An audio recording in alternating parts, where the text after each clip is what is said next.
hand. Jack Kiley, before turning private eye, a copper in the Met, and briefly a professional footballer, has never set foot in a novel, nor do I think he ever will. As I see him, he's best suited to the short form. Quick, generally small investigations, in and out. As a writer, and a bit of a crime fiction aficionado, well, I was, Kiley gives me the chance to hark back to Hammett and Chandler, Ross MacDonald and the rest, letting him loose, angry and incorruptible, in the mean streets of Kentish town. When Kiley's in his office and a woman's footsteps are heard approaching his door, you know things are going to get worse before they get better.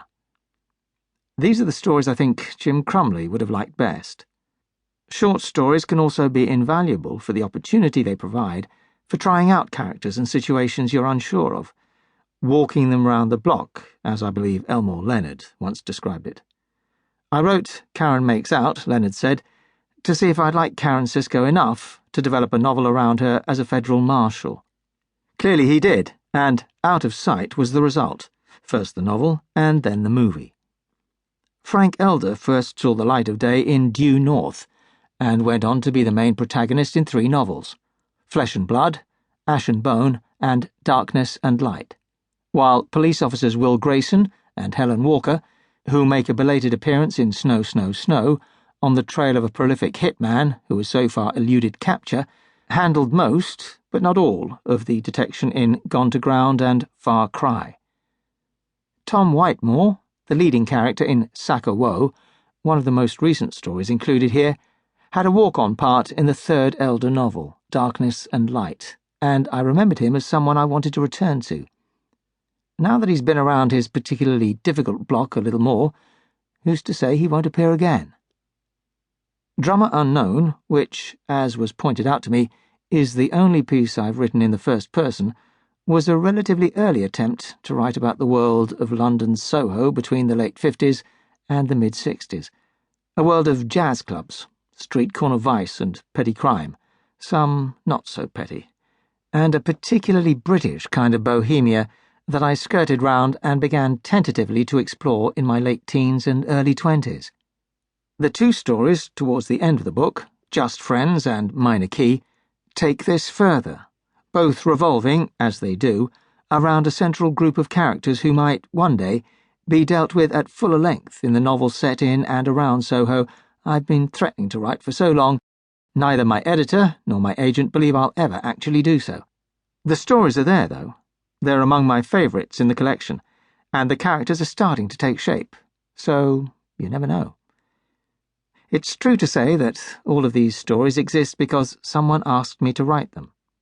Seba Pisani, for instance, one of my Italian translators, and organiser of the rather wonderful blues and fiction festival Dal Mississippi al Po, wanted something for a series in the Italian newspaper Il Giornale, hence Ghosts.